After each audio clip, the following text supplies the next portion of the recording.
kuze nesive stofunza ukuthi i-freedom of expression yini.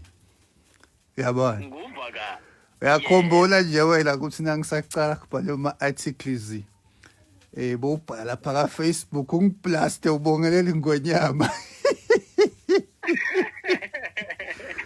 Ngiyakhumbula phela ngithi mina hayi libhubezele khona kwabaleka boZweMart angithi-ke lo mqondo wami bosengavuleki yabona uma utelwe ekhaya ukhule phansi kwebantu labasabati khulu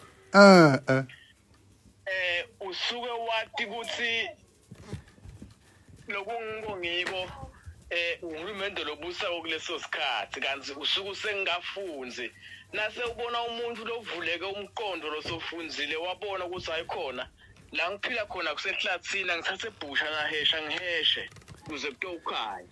Uyabona, so mina ngibona nje ungicriticize ngithi hayi indoda yendala lesikufunako ngoba at least asisakhulumi nyalo ngelibhubesi sesikhuluma ngedemocracy.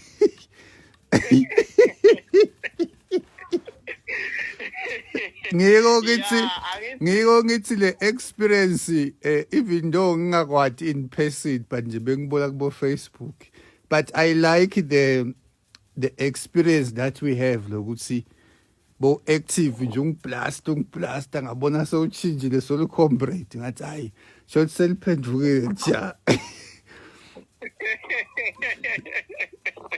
Hayi uyathi ukuthi kuloku blasta kwami yedle Nkosi kwangenda ngatiwa mine bengathi lokuthi lokuphosa litshe ezivaneni ngento engathi ngithinzana nawe kungenda bantu banginake ngingadi banginaka abantu bangadi kokulomsebenzi lengiwo nje bangadi kodwa mzukwana ngase ngiyabona ukuthi no sekusile nala kimi lelihlathi lalicenzile umlangeni sengibonile ukuthi no lo muntu hayi ukuthi yini nekokuthi asuka ahlala enzaweni lenye ufuna kungaphazamiseki nalokuqhubeka nalokusigrethela lempilo lesifunayo. Cha kunjalo lo nyalo sothola ama-customer kusukela wacala kungiplasta. Ngaphandle nekwaloko kusukela nje mina ngathi hey kukazi nje njengokusho le story article ekuqala bantu banginaka leli gama lami lakhula hayi ke uma sengena la kule democracy ke hayi lakhula kakhulu vele. Yeah, cha vele ngiyaye ngibebede inkinga wena cembe lesicala ngoba labanye abantu vele baye bangiplastele ukuthi batonakeka nabo badiwe.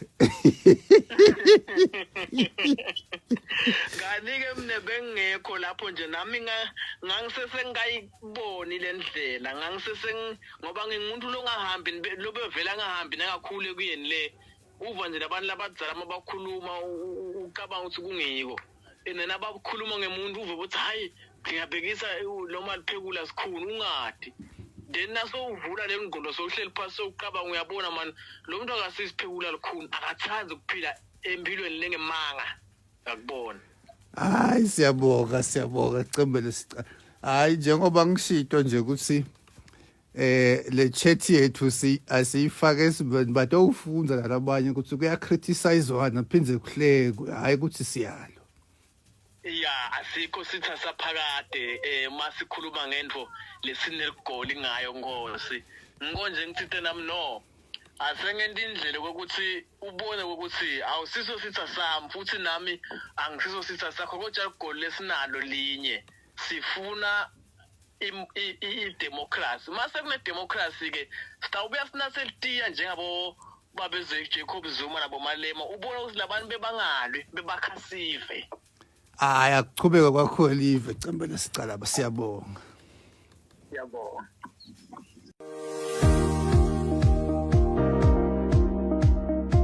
You care about what goes onto your skin. You care about the products that are approved by dermatologists, suitable for your skin type, and renowned for real customer testimonials. You want that glow. The Portia M Beauty Store at Swaziland's Gables Shopping Centre has the products you need to achieve those skin goals. Water! Come get that glow.